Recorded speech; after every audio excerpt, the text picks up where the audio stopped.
നമസ്കാരം. ഓശാന ഞായറോടുകൂടി വിശുദ്ധ വാരത്തിലേക്ക് വിശ്വാസികൾ പ്രവേശിക്കുകയാണ്. കഴുതക്കുട്ടിയുടെ പുറത്ത് വിനയാന്യതനായി ക്രിസ്തു ജെറുസലേം ദേവാലയത്തിലേക്ക് പ്രവേശിച്ചതിൻ്റെ ഓർമ്മയാണ് ഓശാനയിൽ നമ്മൾ ഓർക്കുന്നത്. നമുക്കറിയാം, പഴയ നിയമത്തിലെ പ്രവാചക ഗ്രന്ഥങ്ങളിലൊക്കെ അതിന് ഒരു മുന്നാസ്വാദനം നേരത്തെ തന്നെ എഴുതി തയ്യാറാക്കിയിട്ടുണ്ട്. കഴുതക്കുട്ടിയുടെ പുറത്ത് വിനയാന്യതനായി രാജാവ് എഴുന്നള്ളുമെന്ന്.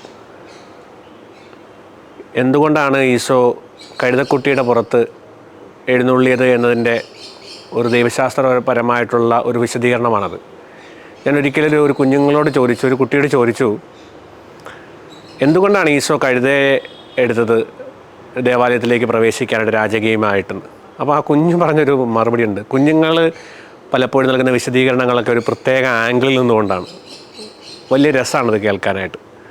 അതിൽ കുഞ്ഞു പറഞ്ഞത് ഒരു കാര്യം ഇതാണ് വെച്ചാൽ, അതേ ഈശോനെ ഔസേപ്പിതാവും മാതാവും കൂടി ഉണ്ണീശോനെ മാതാവ് ഉദരത്തിൽ വഹിച്ചുകൊണ്ട് അവർ സ്വന്തം നാട്ടിലേക്ക് പേരെഴുതിക്കാൻ പോയപ്പോൾ അവർ പോയത് കഴുതപ്പുറത്താണ്.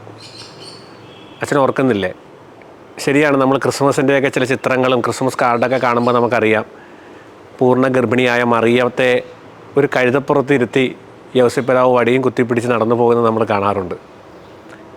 ഒരു കുഞ്ഞു പറയണ, കഷ്ടപ്പാടിൻ്റെ കാലത്ത് ഈശോയുടെ അമ്മയ്ക്കും ഔസേപ്പിതാവിനും ആരും ഇല്ലാതിരുന്ന സമയത്ത് കഴുതയാണ് അവരെ വഹിച്ചുകൊണ്ട് പോയത്. അതുകൊണ്ടാണ് ഈശോ കഴുതേനെ തന്നെ തിരഞ്ഞെടുത്തത് തൻ്റെ മഹത്വത്തിൻ്റെ കാലത്ത്, തൻ്റെ രാജകീയമായ പ്രവേശനത്തിന്. ഈശോ ഒന്നും മറക്കുന്നവനല്ല.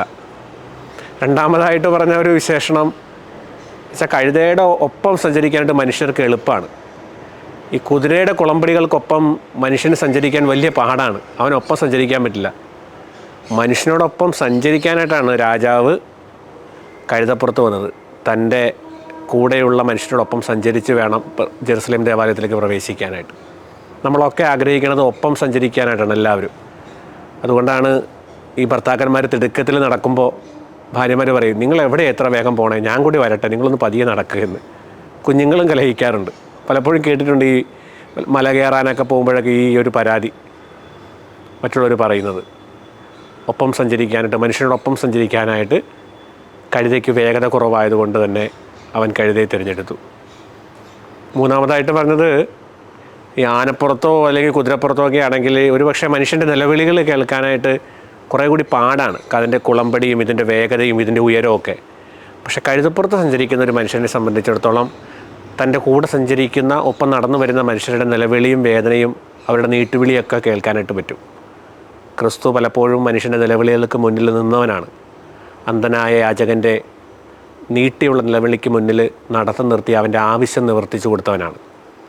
എൻ്റെ തന്നെ ആയാലും ദൈവശാസ്ത്രപരമായിട്ട് വളരെ നീതിയൊന്നുമില്ല ഈ കുഞ്ഞിൻ്റെ 3 വിശദീകരണങ്ങൾക്ക്, ന്യായീകരണങ്ങൾക്ക്.